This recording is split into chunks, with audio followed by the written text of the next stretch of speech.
पहले मुस्लिम मारेंगे, फिर सिख मारेंगे, फिर क्रिश्चियन मारेंगे। ये आपकी सोच है। और याद करो मेरे भाइयों, वो दिन, अच्छे दिन आएगा।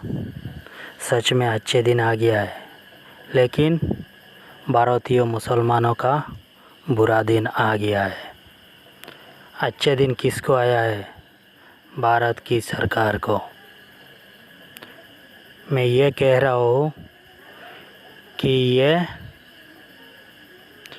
ज़मीन जो है, वक्फ बोर्ड का बिल जो है, वो भारत की मुसलमानों से छीन के वो अपने दोस्तों को देना चाहता है।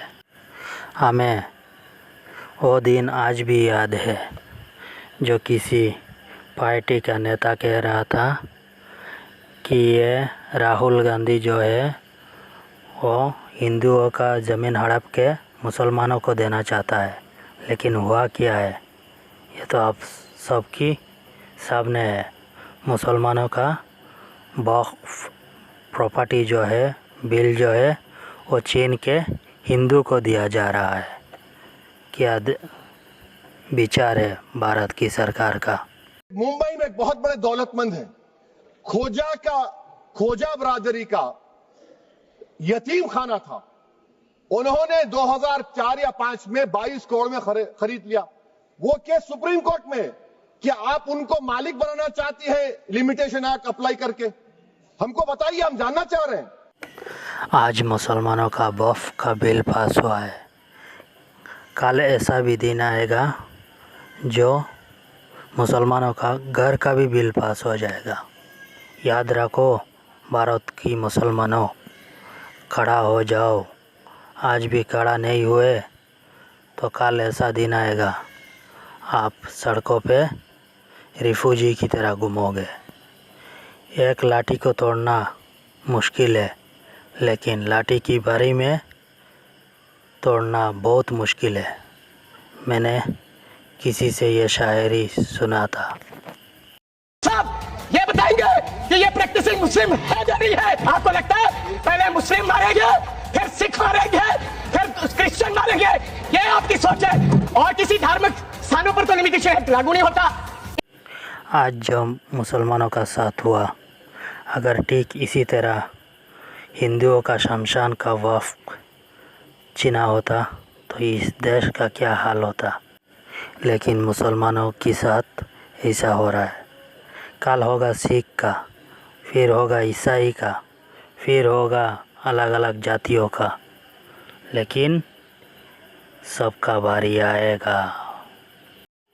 याद रखो भाइयों, याद रखो, सबका बारी आएगा। इनके ऊपर क्यों आप जानबूझकर इनको अपनी लात के नीचे से दबाना चाहते हो? इनकी छाती पर चढ़ना चाहते हो? जानबूझ के मुसलमान को मारना चाहते हो? जानबूझ के इस देश में मिनॉरिटीज को खत्म करना चाहते हो? जिस तरह पंजाब में किसानों का साथ हुआ था, इसी तरह सब मुसलमान एक ही साथ उतर के अब उतरना पड़ेगा। उतरो और ऐसा उतरो कि पूरी भारत एक तारीख पे लाओ और उसी तारीख में सब मुसलमान निकलो। अब हद पार हो गई है। हुए सीधा बिल का विरोध करने के लिए खड़ा हुआ हूं। मैंने आज देश के गृह मंत्री का अच्छे तरीके से भाषण सुना और उन्होंने बार बार एक ही बात को, 2-3 बातों को ज्यादा जोर दिया। एक तो उन्होंने कहा कि विरोधी दल भ्रम फैला रहे हैं, मुसलमानों के बीच डर फैला रहे हैं। ये हमने फैलाया हुआ डर नहीं है। जब देश के मुसलमान को लगा कि देश में बीजेपी में 240 संसदों में एक भी मुसलमान सांसद नहीं है, हमारे लिए जगह नहीं है, तो वो डरने लगा। जब आपने कब्रिस्तान की बात की, आपने शमशान घाट की बात की, तो वो डरने लगा। जब गोधरा हुआ, जब मुजफ्फरनगर हुआ, जब दिल्ली हुआ, जब हरियाणा मेवात में दंगे हुए, तो देश का मुसलमान डरने लगा। और फिर क्या कहा गृह मंत्री साहब ने? आज गृह मंत्री साहब ने कहा कि 2013 का बिल अगर नहीं आता, यूपीए नहीं लेकर आती, तो आज इस बिल की जरूरत नहीं थी। क्यों बिल आए? क्योंकि आपको पता चल गया कि देश का मुसलमान हमारा साथ डंडे अपना लिए, हमने आरएसएस की नीति अपना ली, हमने डंडा अपना लिया, दंगे हो गए, लेकिन मुसलमान हमारे साथ आने के लिए तैयार नहीं है। फिर आपको पता चला, आपने एक और आंकड़ा दिया, आपने कहा 1913 से 2013 तक केवल 18 लाख मुसलमानों का जमीन था और 2013 से अब तक 21 लाख और हो गया, यानी कि 39 लाख टोटल जमीन हो गया।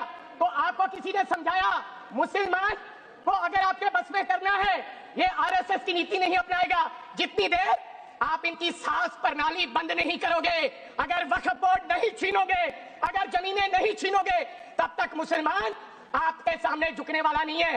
जैसा आपने पंजाब में करने की कोशिश की, किसान झुका नहीं, पंजाब के लोग नहीं झुके, सिख नहीं झुके, तो आपने एमएसपी का झगड़ा आज तक डाला हुआ है कि किसान की सांस प्रणाली बंद कर दो तो पंजाब अपने आप झुक जाएगा। आर्थिक जब झुक जाएगा तो हमारी ईन मान लेगा और हमारे साथ आ जाएगा।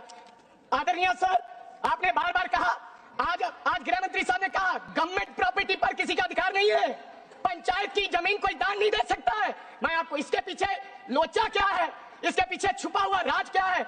1947 में जब बंटवारा हुआ था, 47 से लेकर 1954 तक सारी प्रॉपर्टी गवर्नमेंट के नाम हो गई थी। उसके बाद 1954 में एक्ट बना, तो वो एक्ट में सर्वे हुआ 1961 टू 1970। सर्वे किसने किया?